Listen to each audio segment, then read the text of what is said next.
welcome to Hot News. We are live on Facebook at Pan-African Television. We are live on YouTube at Pan-African Television. We are also live on Pan-African Television in itself. You can join in the conversation by sending your views, comments, and contributions on our WhatsApp so text line displayed on your screen. We'll make a time and read all those up for you. If you're watching us on Facebook, you can share the Facebook Live for other people to also get an opportunity to watch tonight's edition of the program.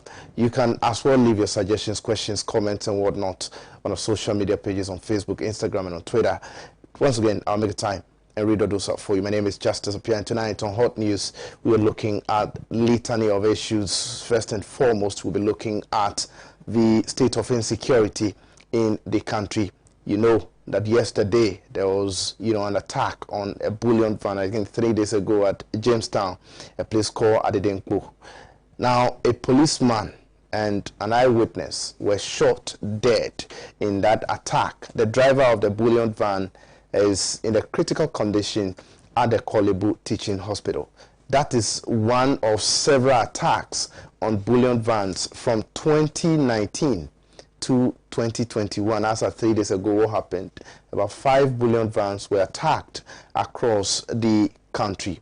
Apart from that, there have been, attacks on individuals. There have been attacks on mobile money vendors and all of that in the country. We are told that is the NPA boss in Kumasi. I mean, one of those, the wife, the driver's wife was actually shot dead. Up to now, we don't know the assailants. We don't know the persons who have perpetrated that crime. It looks as if the issue of insecurity is on ascendancy in this country, and it must be well noted and taken care of. I'll be introducing my guests pretty shortly, but one other issue we'll be looking at is the issue of private jet rented by this government for the president. Today, the defense minister appeared in Parliament. Member of Parliament for North Town constituency, Honorable Okujetua Blackwa, sought to ask some very important questions on that, and answers that were coming from the defense minister. Unfortunately, people are not too happy about it. According to him, the presidential jet is inconvenient for the president, and that the president cannot bath in the presidential jet, unfortunately. But circulating on social media, I mean, Ghana is a place where sometimes you just don't have to take a lot of things at heart. Just go on Facebook and go and read what people are typing on Facebook pertaining to that. That's a very serious issue anyway, and we'll be looking at that. I've been joined in the studio by Elikem Kotoko, a member of the National Democratic Congress Communications Team. Elikem, good evening. Good evening, Justice. How are you doing, my brother? Alive and well. Well, it's been a while on the program. Where have you been? I've been around, and yes, I've been around. Very well. Also in the studio is Mr. George AC, Director of Communications for NADBO, and also a member of the New Patriotic Party Communications Team. Mr. AC, good evening. Yeah, good evening, my brother. Of late, you have been doing other channels, and so hardly do I get you on my platform. It's all part of the work we are doing. I hope everyone is fine. Everybody is fine. And I have called you severally for the morning show, unfortunately. Yes, yeah. Well, we'll talk about that backstage anyway. Okay. But how's the family? Oh, we are good. All right, thank God. Thank God. All right, so let's move straight to business, and I'll start with you, Elikem, on the issue of insecurity in the country. Lest I forget, you know that there has been a police wireless message. I mean, as of yesterday, and we broke the news this afternoon on Pan-African Television, where they have indicated that some bandits who have been operating on the Burkina Faso-Ghana border have now gotten the opportunity to enter Ghana, and they are planning an attack on some townships and in the Bogatanga area and that of Tamale in the northern region. And the attack was going to be launched as soon as possible. That happens to be a wireless message from the Ghana Police Service. That's quite terrible, isn't it? Thank you so much, Justice. Good evening to our cherished viewers, and especially our brothers and sisters in the northern regions of the 5 northern regions of Ghana, who I'm told we have a lot of viewership there. Yeah. Justice, first and foremost, my heartfelt commiserations to the family of the bereaved. It is most unfortunate that circumstances like these would continue to raise its ugly head, and we may just talk about it, and if care is not taken, sleeping dogs are made to lie in the end. In the first place, I think one great disservice that we are doing to ourselves is to see the IGP still in office as the one in charge of the police. It also again raises the question of the competence of the vice president, who is the chair of the police council. Because in all of this, he has been as mute as loud silence can be defined to be. When this issue happened, the day after, let me rather talk of what happened. In Ghana, it appears everybody or anybody could just procure a pickup vehicle, go to the welder the next day and mold a box at the back, and it is called a bullion van. And for the longest time, this has been going on, and in recent times, it appears the attack on bullion vans have been on the surge. If you take from 2019 alone to date, there have been about 6 or 7 of such instances. Okay. And that is very worrying and alarming. It could also tell you and I that there is probably an inside job also involved in all of this. Okay. Because there may be someone who is also leaking information, who is letting them know, hey, this is the root or that and this and that. You recall, it also brings to mind again a statement or some statements made by our own vice president again, who at one point promised you and I that he was going to ensure that henceforth all police stations were going to be equipped with CCTV cameras. Another blatant lie told to us by the vice president of the land. Okay. He also assured us that there will be bulletproof vests for all officers who are supposed to be out there on duties. And that was not the case in the instance of this gentleman who lost his life, unfortunately, at the prime of his age. I do not even have to care about what political party he belongs to. But you see, the police did something very interesting. Within 24 hours, we were told that they apprehended one gentleman who was related to the crime. Is that true? I don't know if it is true, but I saw the police has not issued a statement on that. Yes. So, but even that notwithstanding, the alacrity with which immediately they have begun to nip this in the bud, or to bring the perpetrators to the law, is very encouraging, but also hypocritical. what makes it And very insulting. Why? Because, you see, you would agree with me that so far we have been talking only even much about the police officer and not the civilian woman who was also involved in this instance. And so if you have observed the terrain for some time now, it is only if a police officer, one of their own, is involved, then they see the urgency to rise and be very, very professional or be apt in their discharge of their duties. But that is most unfortunate if you cannot protect the citizens and you yourself start to fall on the edge of the sword before you now see the seriousness about this whole matter. One will again ask, what is the bottom of this? What is the reason for all this high crime and all of this? Unemployment. The teeming youth that continue to remain unemployed. And when we have a regime or a government that tells you and I, we are creating this million number of jobs, that number of jobs, yet it is not visible for you and I to see. These are some of the consequences of that. It is not to entirely blame government, but that is because talking too much and telling lies results in some of the things we are seeing today. And so there are instances where you have that heightened level of insecurity as we are witnessing today.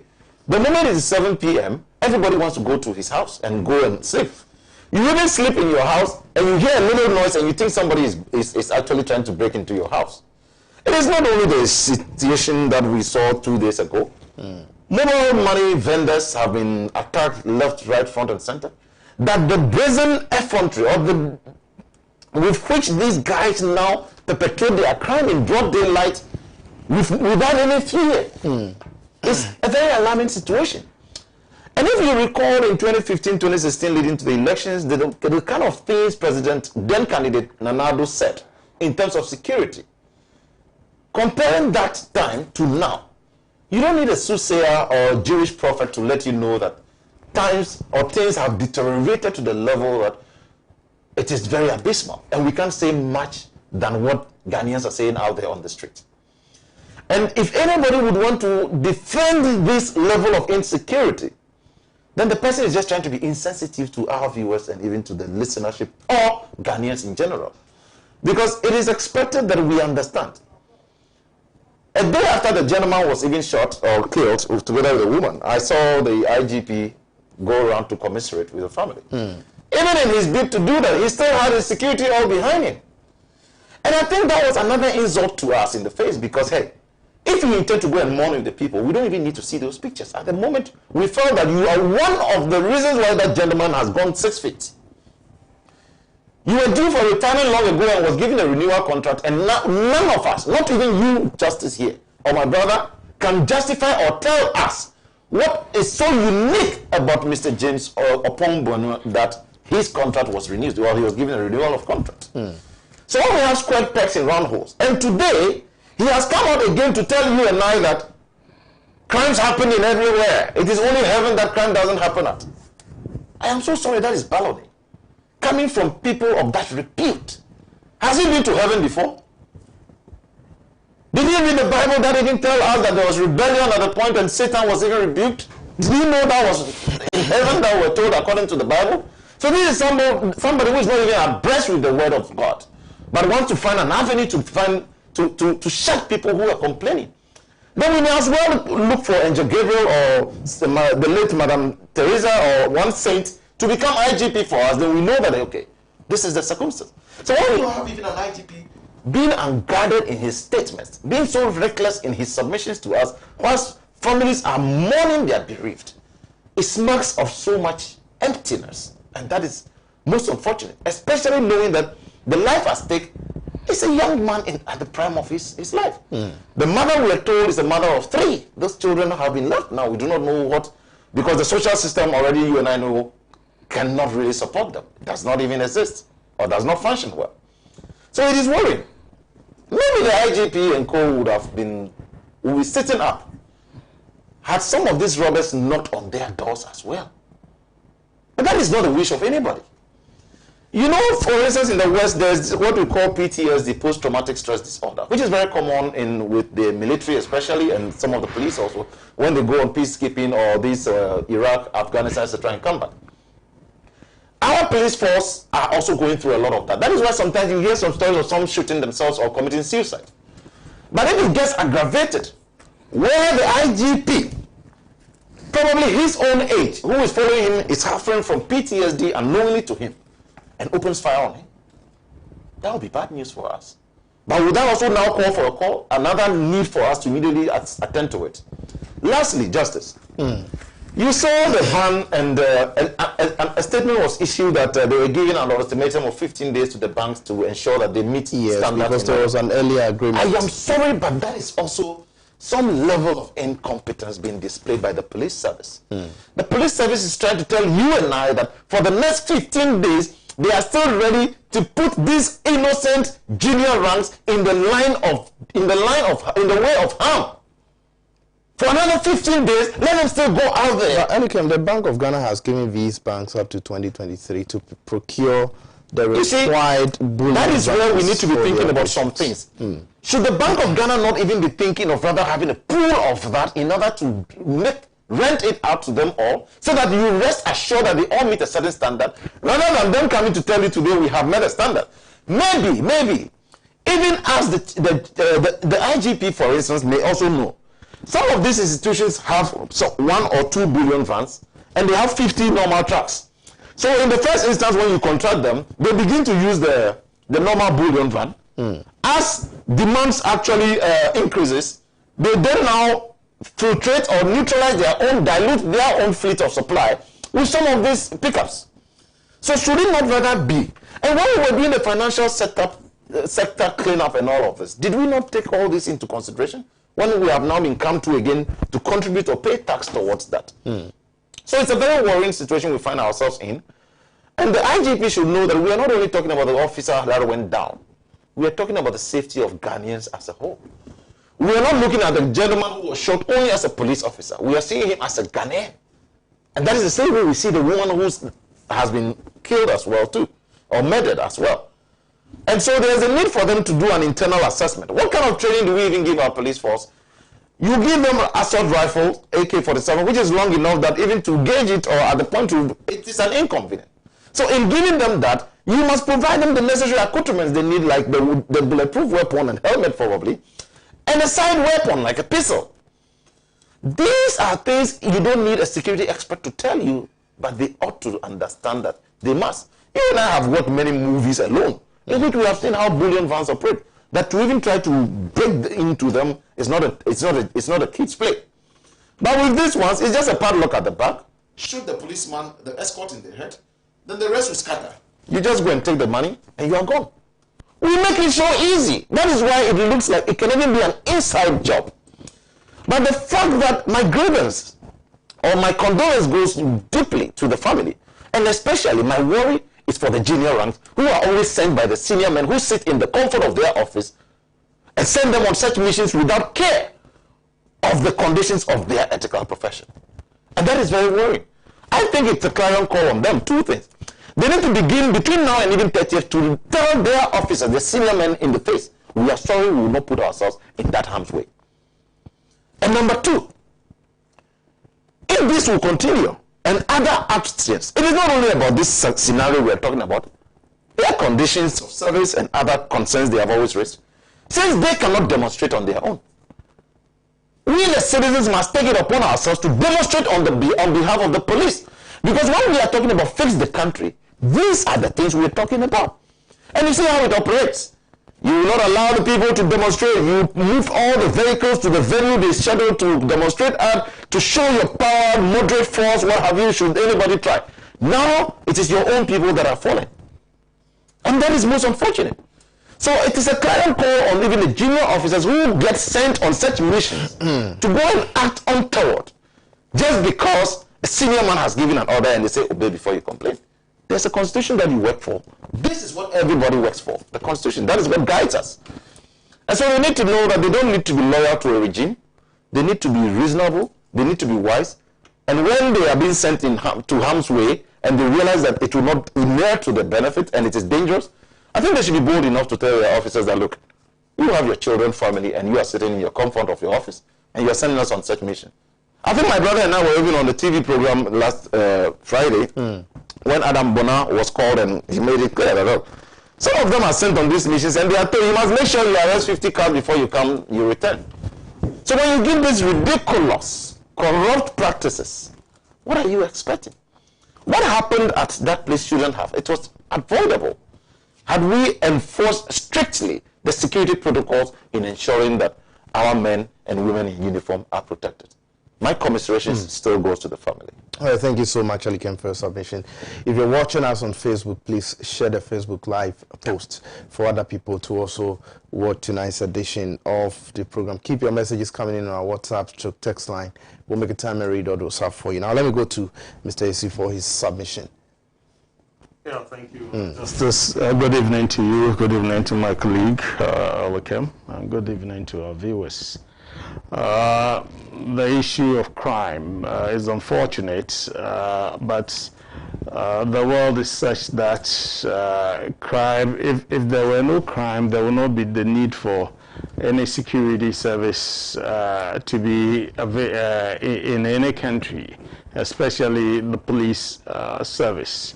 We hardly have external aggression or invasion, and yet we have a standby military force. Okay, is to prepare yourself against any eventuality. And so it's unfortunate what happened, is it yesterday or 2 days ago? 2 days ago. Yeah, it's unfortunate that the young police officer lost his life the way he did. But the truth be told, that when you are going into any of these security services, these are parts of the dangers inherent therein. It becomes problematic when authorities are not doing anything to safeguard and protect the lives of these officers that are detailed on duty to go and protect lives and properties. I will be willing to say something and give some small data. I disagree with my brother when he said the vice president lied that he was going to give CCTV cameras to police stations. Has he done that? Yes, about 200 police stations across the country have Where CCTV. can we find some Yeah, of so those that one, you are the police journalist, stations? so check it. So You are saying the yes, I have my record here, so I'll So you be tell giving us. you the data. Ghana Police Service, Okay. get it, 200 CCTV cameras installed at 200 selected police stations, 668 vehicles procured by the Ghana Police Service. These are facts. 122 motorbikes procured. 8 drones have been acquired. And these are facts. When we're doing our simulation exercise sometime back at a stadium, police service came with drones. And I was a living witness to that. Construction of air wing for the Ghana Police Service is ongoing. Air wing, we are trying to procure helicopters for the police. Expecting the delivery of 3 helicopters. Okay, construction of helicopter hangars ongoing. Then 8 officers undergoing training as pilots. Okay, these are operational equipment for FPU on peacekeeping operations procured.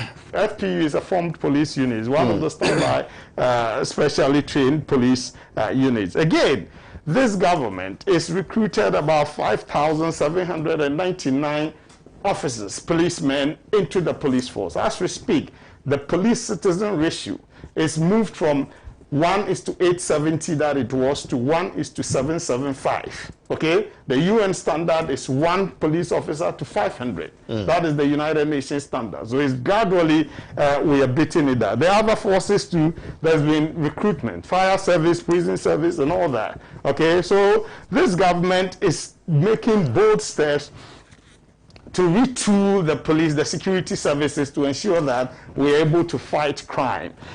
These incidents, you enumerated some of them. The Kumasi incident of Nana Prempe's wife, who is the PA to the GMPC boss. Yes, and then I understand another police officer. So yes, it's unfortunate. In the line of duty, policemen sometimes encounter this. But for me to make a good case for the listener or the viewer to appreciate the challenges, you need to work with data, Justice. And the data I have before me is something that is not the best, but it tells us that we are operating within the same domain as far as we need to do better and fight on. And if you permit me, from 2014, we are looking at the crime index and vis-a-vis, when we say the rate of the commitment of crime, that's what the crime index indicates. So we are looking at 2014, it was 46.38%. Then 2015, it increased 49.42. That's 2015. 2016, it reduced marginally, 49.01%. Then 2017, it reduced again, 46.99. Then 2018, it came down 45%. Okay. Then in 2019, it shot up 51.95. That's 2019 is the worst as far as the crime index is concerned. Then 2020, it came down to 48.97. As of May 2021, it's around 48.52. And so the data doesn't pretend that things are getting out of hand. Yes, violent crime, as we saw 2 days ago, is something that we all abhor.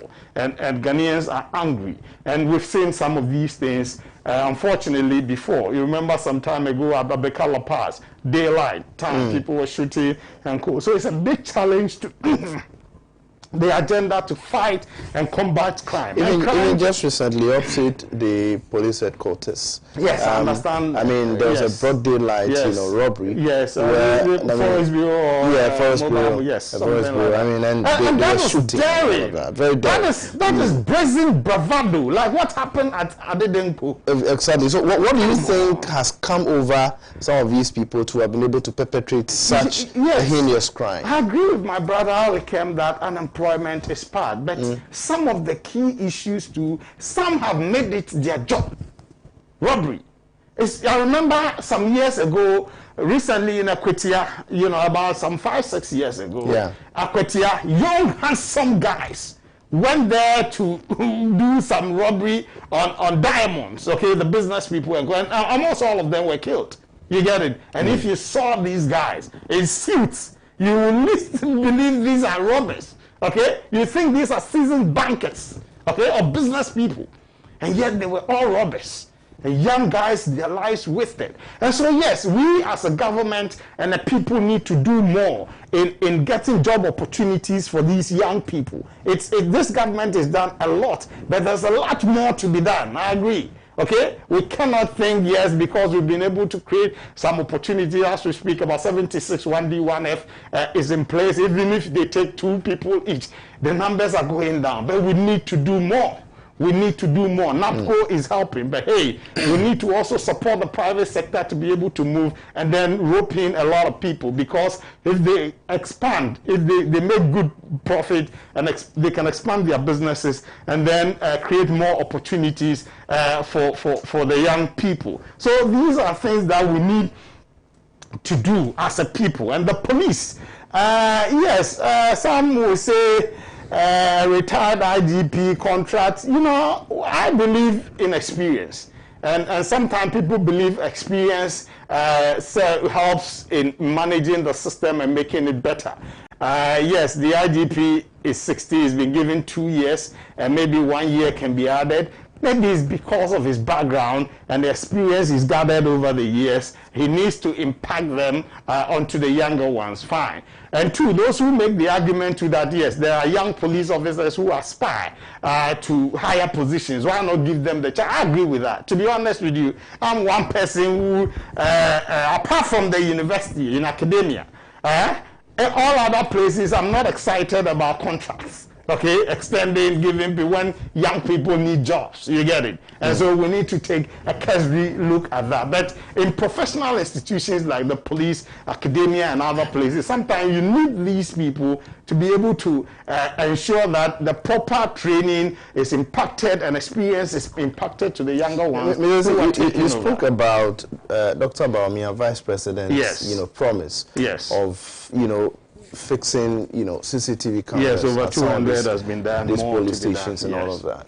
Also, the same Vice President made a promise of making sure that we get officers bulletproofs and all of that when they about 4,000 bulletproofs for their duties. 4,000. I mean, I'm very much interested in the CCTV cameras. Yes. It has been captured. Is that your manifesto? In your manifesto? No, results, yes. Exactly. What we've gotten, exactly. Results of our manifesto. That you have provided all of those things, some of those things. Yes. But my difficulty is which police stations out of the 200 can you pinpoint that these CCTV cameras are now, and you are the journalist, get in touch with the police. And 2, there's a lot. You are a government communicator and you are trumpeting your achievements in this program. You should be able to tell us. You should be able to tell us where they are located. No, I don't need to do your work. I don't need to do your work. That is not just my work. He who alleges has the burden of proof. I'm not here alleging anything. I'm telling you these are the facts. But you can't tell me about your achievements without telling me where those achievements are located, where those things are done. Good. So you can dig, or you give me time to dig for you. That's it. It's an easy job you can do as a journalist. You talk to the police, they will give you all this information. And 2. So you mean that you don't have that information whilst coming? No, I take my data. I'm talking about the data. How many have we done? We promised. Have we done some? I'm telling you, we told about 4,000. You asked me to tell you where they are kept. You could have simply, add where those CCTV cameras are. So if I haven't added it, maybe you can dig it too. Mine is to ask you who is telling the good people of Ghana that you have done it. Yes, I don't have it now. Except I don't have it now, but these are facts. These are facts. 200 has been procured. About 4,000 bulletproof, 668 vehicles procured for them. Okay, so these are issues that are facts that are verifiable. So I would dare you to go and get them if you want to actually help the public. These are I can do my personal investigations and get it. Yes, but to make sure that our viewers I gave you another statistic. One is to 870 to one is to 775. So to make sure to make sure that one to the UN standard is one is to 500. So what I'm saying is that one to actually to make sure that we subject whatever it is you are saying to proof and scrutiny. Once you have mentioned, so if I tell you when you go to police headquarters, you see CCTV camera, how do you authenticate that as we speak? What I'm basically saying, Dr. Bawumia made a category. Dr. Bawumia made a categorical statement. Yes, and I'm telling you, it's been followed through. Let's do our viewers some good. What I'm saying is that he made that statement. You recall when some people went to a police station, freed their people, picked a gun of a policeman and shot the policeman at the police station. And when he was speaking, he talked about the fact that they were going to make sure CCTV cameras are mounted at all police stations in this country. And you are here saying that out of the statement he made, 200 CCTV cameras have been mounted, which means that they have been mounted at some 200 police stations. And I'm saying that at which police stations can you pinpoint that these cameras are being mounted? For intelligence reason, why should I even tell you? Why shouldn't you tell us? Didn't he stand at the police station? Didn't he stand at the police station? No, it's CCTV. So what it means, what is the purpose of CCTV? If I know that CCTV camera, the one I'm going to do something. But it doesn't take away a journalist, making sure that I'm saying, you subject your statement to proof. It's not my duty to tell you where it is your duty to tell. It is your duty. Do you know why it is your duty to tell? Because we're in the security domain. It's not everything that is disclosed. So it's not my duty. You are embarking on a mischievous agenda. I don't have a problem with it, but it's not my duty. Do you know why it is your duty to tell? No. Otherwise, what you are saying is not true. Of course, that's your propaganda. It is not propaganda. It's up to you. Because you are unable to prove what you have said. No, I won't say it. I've given you the information captured here. And I'm saying that 200. But that information cannot be taken hook, line, and sinker. That information cannot be taken hook, line, and sinker unless you prove it. The viewer. No, it's not my duty. No police officer will even tell you police station A, B, C, D, have CCTV. They will tell you. They won't. In security-wise, it's not even wise to do that. Okay? And last one, I disagree with my brother saying the police officer should say I won't go on duty because it is no police officer has any right to do that. Okay? If you don't want to obey command, don't join any of these security services. It is a command structure. Are you justifying the death of the gentleman? Okay? He was on duty. He was not properly clothed on such duties. I will agree. Without helmet, if you are with a bullion van, okay? You are squatting, and then you know what bullion van does? They should go. What bullion van does is to carry gold bars, silver, diamonds, and then money. Once you are squatting such vehicle, look, I always had a problem. That's why the boys had it easy to break and then take one of these things away. Bullion van, the security should be difficult for you to even assess when there's even accident. Okay? It should be bulletproof. But as Elkem said, any container, any pickup, we just put something on and then it is a bullion van. Once it's carrying this thing. But that shouldn't be. That's how come these guys had it easy to break it and then take something. Okay? In the daylight, people were there. Okay? So it sends signals to us that, look, I know Nigeria, people attack bullion vans. Okay? It is a very big operations that they do. Okay? Fortunately for us, it doesn't happen that way. The big vans, it doesn't happen that way here. The smaller ones, we've seen some attacked and go in the Sekri area, or is it Ashanti region sometime? Is it just last year, or early this year? We had, so this is like the second incident in recent times, okay? So how well has government equipped the security services under your watch? But that's the data. Why are you not listening when I was But if you say you have data? provided how many? 400,000, 4,000. 4,000. How many police officers do we have? We have about 40,000. And out of 40,000, yes. you have provided 4,000. Yes. So they didn't what have have it. you done? They didn't have it. They didn't have it. So the rest that do not have access to it should go and die. Is that what you are saying? Oh, as for your mischief, I don't have a problem with it. You are the number 2 communicator for another party here. So that one is your business. My business is to do my work. Okay? So I don't... You see, when we are asking relevant questions, you end up... how relevant is that? It's diabolic. What makes it diabolic? If there is no... They didn't have bulletproofs. Now 4,000 is in. Sector vehicles are provided. The police is being retooled. We are trying to get a heli angle to the police service for crime combat. Okay? Yeah. Gradually we are moving. And yet that is immaterial, inconsequential, irrelevant to you. I ask you a simple question. That you said you have provided 4,000 yes. bulletproofs. Out of 40,000, yes. out of over 40,000, yes. and you are providing 4,000. What have you done? It's a good beginning. It is not even significant. 10% is not significant. Not significant. 10%? Because you would have 4,000 protected. And so when they didn't even have 1,000, when they didn't even have 1,000, Anyway, I'm really surprised. I'll come back to you. But I know why you are going on that. I'll come back to you anyway. Because the data hasn't helped you. I think when we have issues of this magnitude, we have to treat it with some seriousness. Oh, seriousness. Because the truth is that, look, if we have our security services strengthened, it goes a long way to benefit with the citizens. And so let us not come and sit here and do propaganda and tag personalities. Justice, you would want to... Justice, in the first place. In the first place, this morning, I listened to Ambrose Derry, the sector minister for the interior minister. In his submission, he said, we have added more bulletproofs to the existing ones. And then he was asked on CPT, how many more have you added? And he said 4,000. That alone defeats the submission by my brother, because that is to tell you that there were existing bulletproofs. One. Now, number 2, in this day and age of technology, for any government to continue making noise about we have procured these cars and that and all that, then it appears we do not realize that to fight crime now even requires technology.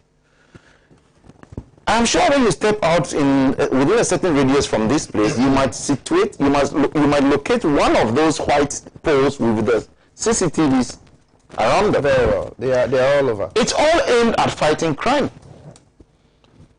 They have become white elephants. Somebody was just interested in getting a procurement contract or whatever. Now they have installed them. The next phase will be told that it hasn't been paid for, and that is why they are there. And when it was getting to election, you saw the haste in which those things were being installed all over the country. Initially, I didn't thought it was only Accra. Recently, I've been going around it. I realized that, it is in Tamale, it is in Kumasi, it is all over.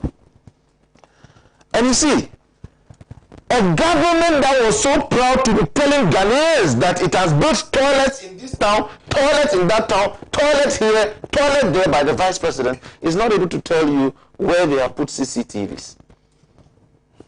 Justice. Everybody watching us here. That is the work of... Everybody watching us here knows. That's the work of a knows. journalist, according to Mr. Everybody watching us here knows. A CCTV is not a secret TV or camera that is hidden from public eye. Okay. Why don't we so don't we even have some of these things in our homes? At public places? Now when you ask push my brother for an example, he tried to want to even mention the police headquarters. That would be the greatest disservice to do, because they have had that there long before ago. And then you are being told that they've installed 200 CCTVs at 200 police stations. Isn't that mockery?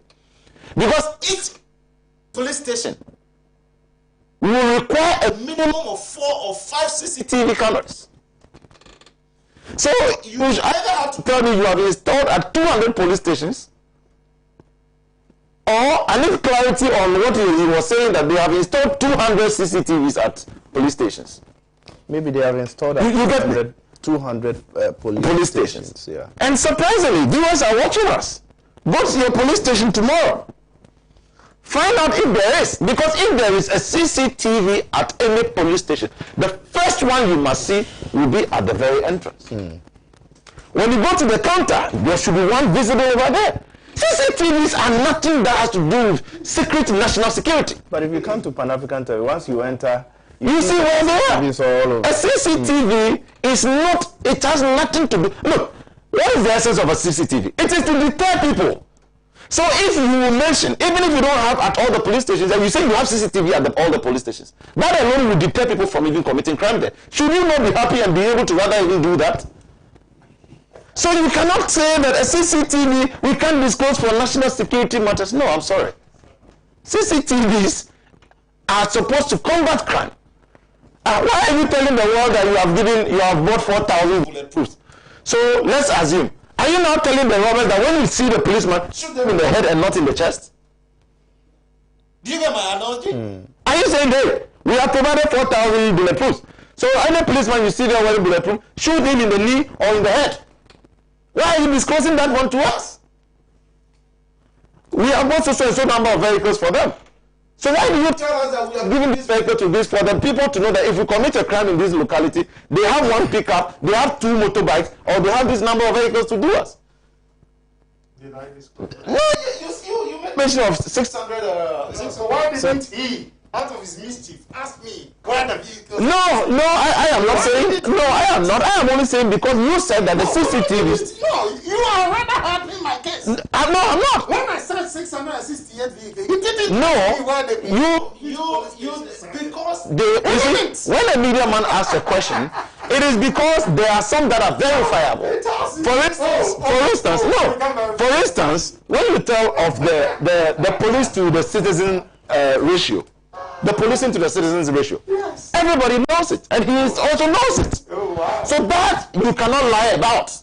Because you have actually got that. So now because you have not seen that procurement, and that is why I said we have seen how was the procurement done and we didn't know. And the truth is that how was the procurement done we didn't know. The truth is that with vehicles we know that under President Akufo-Addo some vehicles were given to the Ghana Police Service. So that is it was made public, but it was made public, right? Yeah, exactly. But if you are saying that the CCTV camera only Baumia's promises are not made public, and that is why I am standing on their own protocol of being proud to tell Ghanaians. You recall under President Akufo-Addo they told us they had built HIPIC toilets. And this government is in the business of building toilets for Ghanaians. And so after President Akufo built HIPIC toilets, these people also came telling us, and they were telling us where exactly these toilets were. You were so proud of toilets, and you cannot be proud to tell us where CCTVs were? Come on, let's get serious. All right. CCTVs has got nothing to do, has not got anything to do with national security. No, it was a statement you made actually. You brought it up, and I subjected it to a closed circuit television. And he's responding to that. And CCTVs, as we have all known. Go to hotels and see how many rooms you will see that there is a CCTV camera there. We don't put, we don't put, let me see, you see. It becomes an issue. Issue can, they went in. CCTVs. When you go to the room, you hardly see. No single hotel can put a CCTV. You see, let's give our viewers some education. Fortunately, after secondary school, I had the opportunity of working in they don't install it. Let me tell you, no CCTV is installed in the largest room, in any room. It is installed in the conference room, the hallway. You see it, and those are the places. Yeah, you see it. You see it.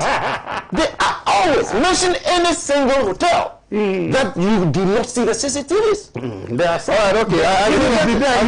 We need to move beyond. For me, this when you come to discussion. my office, walking into, you see CCTV cameras in there. They are installed there. Okay? So what are we talking about? All right. Okay. When you enter the yard of Nadmo, we see. Let's move beyond. I think that let's leave this issue of propaganda issues and then progress. I would have to come to you briefly before we wrap up with the other topic. But how do we end these issues? It looks as if the security services are even helpless, you know, in these times. Helpless? They are helpless in the sense that you know that this police officer isn't the first police officer that has been killed by some of these unscrupulous guys and all of that. You know that up to today, persons who murdered Ahmed Swale, we have been unable to even apprehend a single person. I'm just saying that issues that border on, you know, killing of citizens, including some police officers, it's even very difficult for us to be able to even apprehend the persons behind that. How do we deal with this menacing problem to make sure that citizens are safe? One, before I go, I take exception to the fact that you say I came to sit here doing propaganda.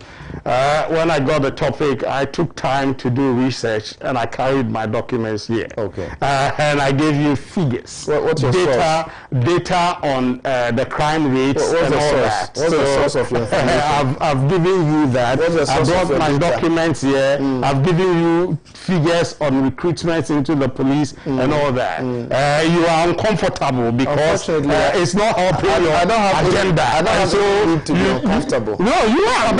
Every objective you are receiving. I'll ask you a question. You are uncomfortable that the issues are making good progress. So I'll ask you a question when I think that what you are saying. So that I'll ask you a question. Let me clear this. I'll ask you a question when I feel that what you are saying. You tell your guys he is here doing propaganda. What is your objective for that?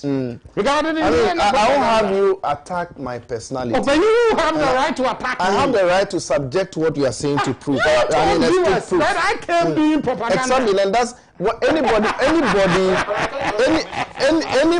in the submission to attack one's personality is doing nothing but propaganda, and that is exactly what I've said. And I will retract that on any note because you attacked my personality, and I feel that you were doing propaganda with that, unfortunately.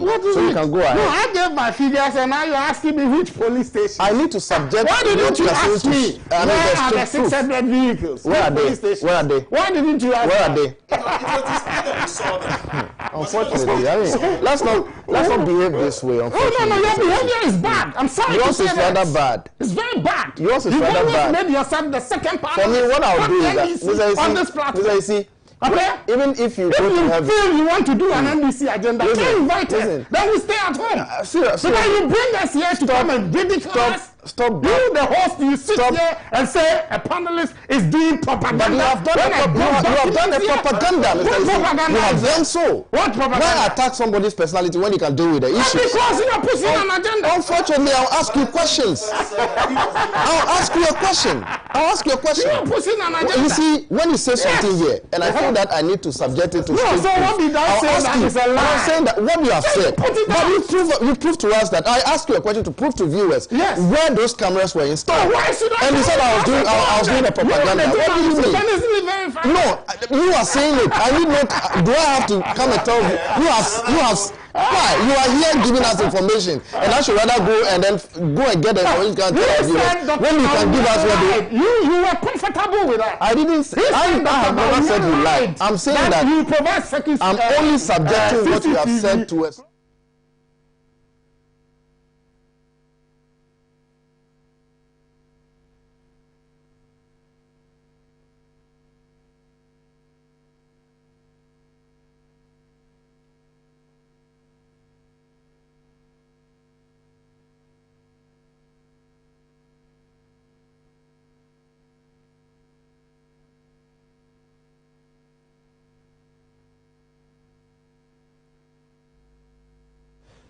Welcome back. You're still watching Hot News right here on Pan-African Television with me, Justice Appiah. Let me clear this. I mean, the truth is that I don't have my personality, dragged into the mud. I would never accept that from anybody. And on this program, if you say something, we think that it needs to be subjected to strict proof. I won't give you a blank check. I won't have you sit here, say things, and go away with it. Where is the proof of what you are saying? And that's exactly what has been asked. I don't see how that would degenerate into my personality being questioned and me being referred to as a second guest on the program. That I won't take it from anybody. And that's exactly what I have done. You said there have been 200 CCTV cameras installed at some 200 police stations. The question I have asked is that tell us which police stations the CCTV cameras have been installed. I don't think that is bad a question. I don't think that it marks of any propaganda or whatsoever on this program. If you don't have those places, let's just tell us and move on with your submission. But Mr. Ezi, I don't have that take from anybody. So if I refer to you as somebody who is doing propaganda on the program, it's as a result of attacking my personality and make it look like I'm doing a bidding for a certain political party. That I won't take it from you. But what I'm basically saying is that if you don't have the data, if you can't tell us where those CCTV cameras are installed, go ahead with it. Tell Ghanaians and go ahead with your submission, but do not attack my personality.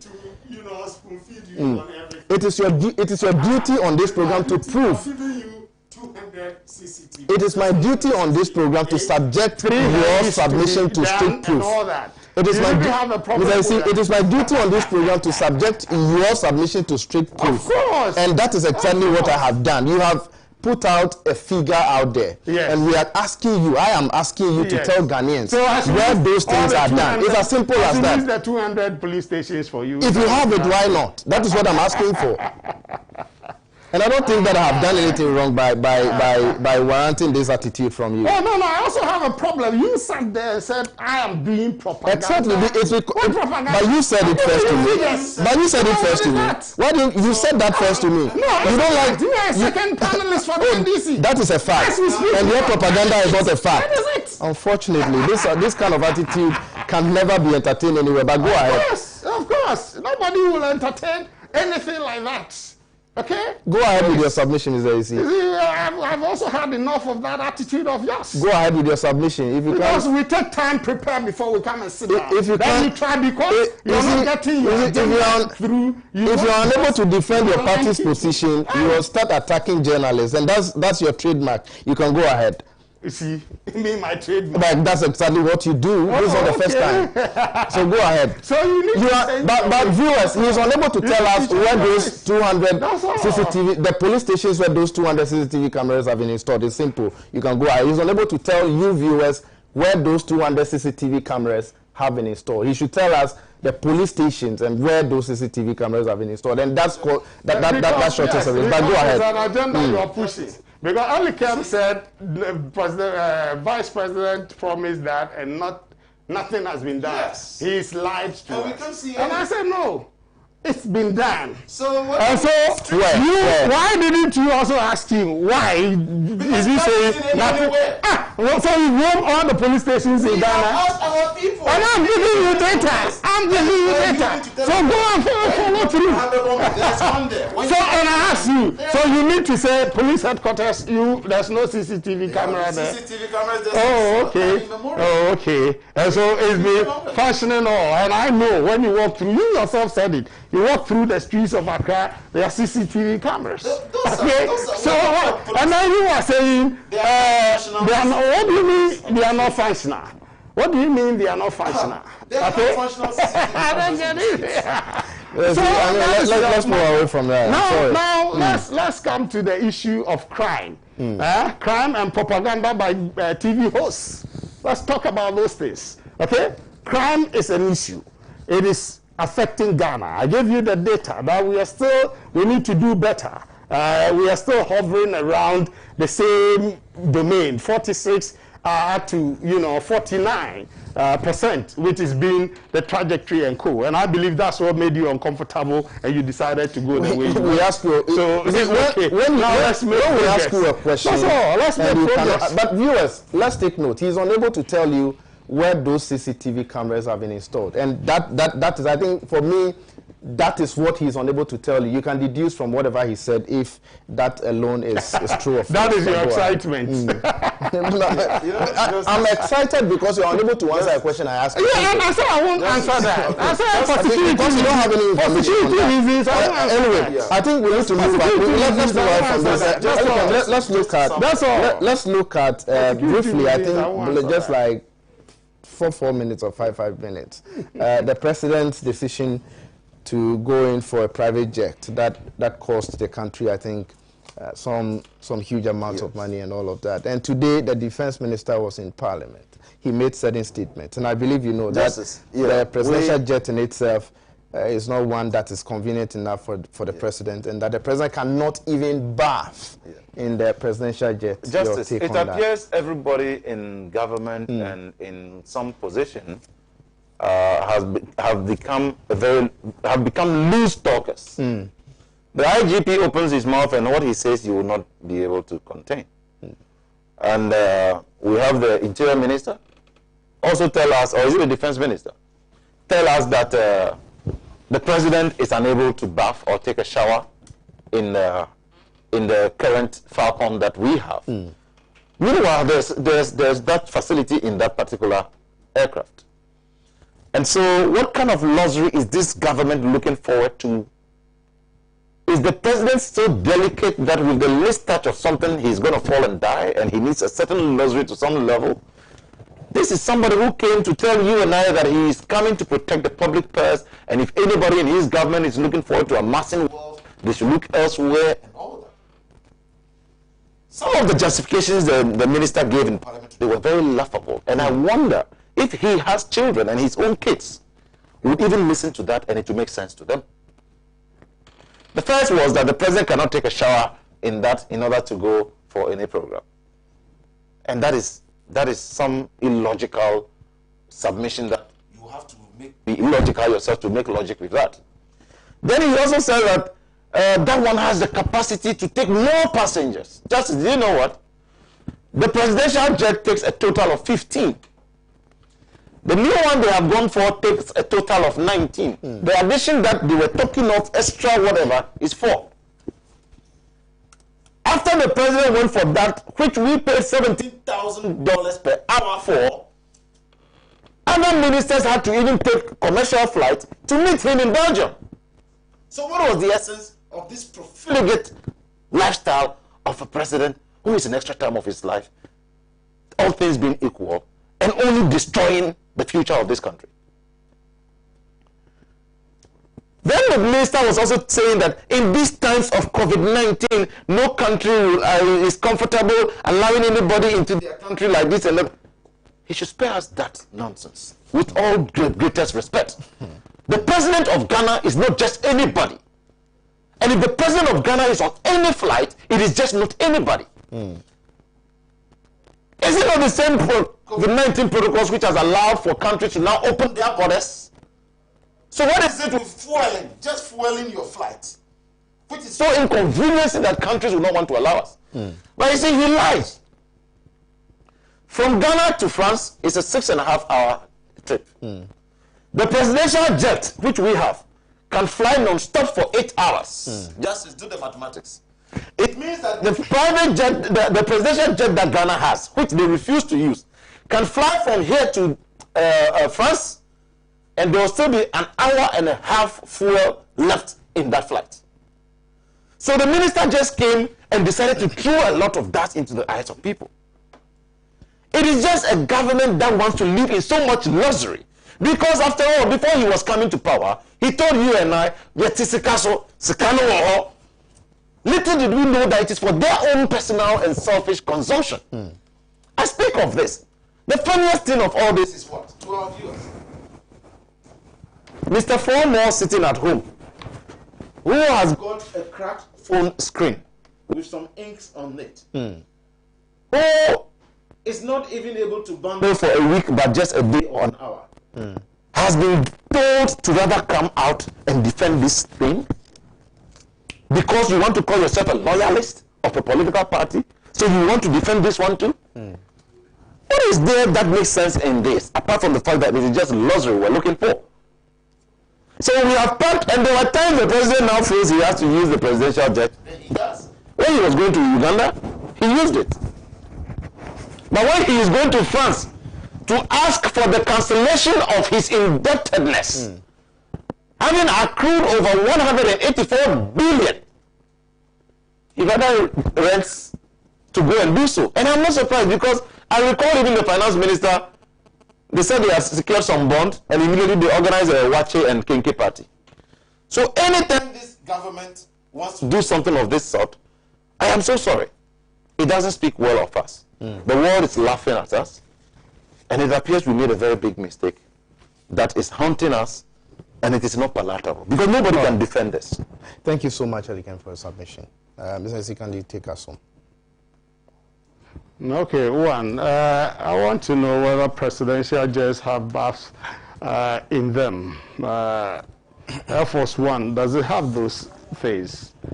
Is there a place where the president can bath? Yes. Is there a bedroom? Yes. Is there those things? Yes. And so what is the crime? What is the crime of the defense minister in saying this one, you know, the president cannot have a shower in it? What is the crime in that? Okay, do you know the condition of that? Do things have to be repaired or fixed? Have you gone to check whether it's in a good shape? He just used it to Uganda. No, when you were speaking, I was here. When you were speaking, when you assaulted the minister, the host watched on. I did not The insult minister him. made a stupid statement. I didn't say so. I said what he said was nonsense. Yes, stupid statement. Sorry, don't mistake English.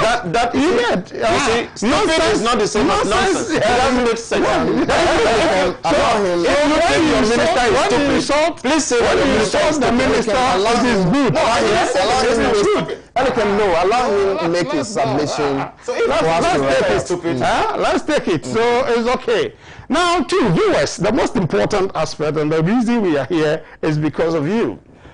When these presidential jets went to the United States somewhere last year, when they were about taking off and flying back to Ghana, it developed a fault and problem. And so they had to get back, and then for the president to get on a commercial flight to, back to Ghana. That a technical committee was, set up to look at the state of the presidential jets. The recommendations were that it has challenges, and it can be used, but it shouldn't be used to fly outside of Africa. Okay? Short distances, it can be used to fly short distances. But when you are going long distances, don't use it. That is the recommendations by the technical committee. It was quiet when you were making your submission. Good. I'm sorry. Those were some of the recommendations there. So viewers, it's about the safety of the president. It is about the safety of the president. If the president is moving to go get something for this country, and we want his life to be in danger, that's the whole matter. Okay? Do you know the cost? God forbid, if we use this and something happens, the cost we are going to incur as a nation. So please, we are looking at the safety of the president. As long as the technical committee has advised that it shouldn't go longer distances, the short distance. When he was going to Mali, he used it. Okay? Short distances, he will use it. And so please, alas for the propaganda of the NDC, they will do it. If it were their president, they would never allow him to use such jets after the technical committee is made such recommendations. And talking about that, the NDC will talk 184 and co. But the truth of the matter is, if you look at the ratio of the debt inherited and the debt accrued, the first two NDC governments borrowed 2.5 times what they inherited. This government is borrowed less than 1.5 times what we inherited. These are facts. Okay? The debt to GDP ratio checked COVID because of COVID. Okay? So you factor all those things into the computation of the debt issue. So when you say from Kwame Nkrumah, yes, from Kwame Nkrumah to Professor Mills, you borrow 2.5 times. We are talking private debt. He brought that in because the president is traveling to France to get debt cancellation, right? And so he brought that in. So that will be left to another. So as for the issue, the defense minister is put it there. Some may not be comfortable with the BAF issues and co.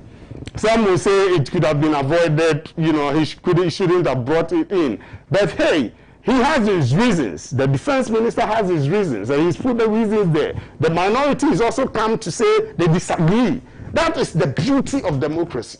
Okay, I heard the Honorable Okujeto, the foreign ranking member of Foreign Affairs, saying he disagrees with the defense minister's position. That is his entitlement. And so we have said what we know about the presidential jet, and that is the issue we have put before Ghanaians. From tomorrow, the debate will go on. Okay, whether it's about BAF, but me, I know is the safety. And then the technical committee's advice for the use of the presidential jet. All right, thank you so much for your submission. In the first place, the reason why unless you are retracting the nonsense you used for I didn't refer to him as nonsense. What was said? Elikem, well, it sounds quite insulting. Okay, let me retract I that. want you to let me retract that. Now, one, Justice. In the first place, the reason why people are talking about BAF, because it is the same minister himself who talked about the president taking a shower. Okay. Nobody forced the words into his mouth. Now, let me tell you, my brother again said that the technical advice given to the team was that it can be used only in Africa. And short distances. The distance from Ghana to Africa. All right. Are you aware it is longer than even the distance from here to France?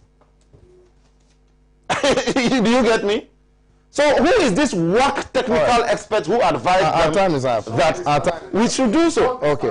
All right. So I'll give you some 5 minutes to read some of the messages. Today we have a lot of messages. This one says, I will blame some policemen. They are behind all the killings. Who are hiring the guns to armed robbers. Bono East region, we don't have any CCTV camera. The man is lying. Okay. Thank you so much. But I'm not sure you've gone to everywhere in the Bono East region. Please tell the MPP man, we are not in the station to play Ampi. He should stop the noise and be serious. Baga Ima in Wa sent in that one. Anyway, that's true. We are here to do serious business and ask questions. Anyway, nobody said so. That's what the viewer is saying. Good evening, Justice. Good evening, Justice and your team. Keep up the good work. Please, is Mr. Isi there to speak on issues or heckle the host and his opponent? We all know how communicating has become such a hurdle for the MPPs, but his attitude should be tolerated. My regards to the affable Elikem Kotoko, Esinam in Tema sent in that one. Please also tell the MPP man to wear his mask rightly. That's what Esinam is saying. Mr. C. Esinam wants you to wear your mask correctly. Anyway. But your nose is not properly covered. Good evening, Justice. Kindly stop. No, I mean you can't ask me who to invite into the studio and who not to. I'm sorry. Please tell Mr. Isi to stop that propaganda. If he knows. Because my presence here makes them. Anyway, please tell Mr. Isi to stop that propaganda. Which propaganda? If he knows, he should talk to we the listeners. I wish he's talking to. I mean, I don't get your message very well, but you said, in fact, he should stop that. 2 spectacles he's putting on. One is right, one is wrong. Elikem, thank you. That's the message sent by the person. You didn't add your name. Add me on Duo so we can. Oh, please. I mean, we can video chat for what? I mean, this one says, what an irresponsible statement from the IGP in comparing USA to Ghana. Is he telling us that the USA police don't wear bulletproof to work? IGP should spare us the trash and wake up on his job. He's sleeping. Stephen in Kwabinya sent in that one. Stephen, thank you so much. This one says, please, if you send an insult, I can't read it. Good evening. Some MPP members are so arrogant indeed. They don't have proof to give, but rather lie. From Volta region, Makati, thank you so much for your message. This one says, good evening, Justice. In fact, MPP people can lie. You see that the man cannot even provide proof to his claim and was rather attacking you. Shame on him. Anyway, you didn't also add your name. This one says, MPP problem is when they lie and you subject them to scrutiny, then they get angry and misbehave on programs like Hot News. They think they can lie all the time and go scot-free. Justice, just ignore that arrogant. All right, okay. I would not want to continue. Well, but I can't read all your messages. Kindly forgive me for not being able to read your message. Elikem, thank you so much for coming, my brother. I'm so grateful. I'm so grateful you retracted your statement as well. I mean, that's the way to go. I'm not sure it was anything wrong, though, but it is because sometimes Africa, we misunderstand the words. People may also not be too but that's okay. Sometimes. And I mean, you know, we are dealing with humans, and so you sometimes be lenient a bit. Mr. AC, thank you so much for coming. I'm not perturbed with your attacks. I mean, you are still my brother. I love you. Oh well, I mean, this is you advise yourself on this show. Yes, I will. How? That you won't come again? Well, if you don't come, I don't have any problem. But don't forget that this is a program you yourself called me to appear on. Of course, and this is the program that has given you that leverage. You cannot deny that as well. A lot of programs have given me unfortunately, that is what you said. This is the program that if you like, if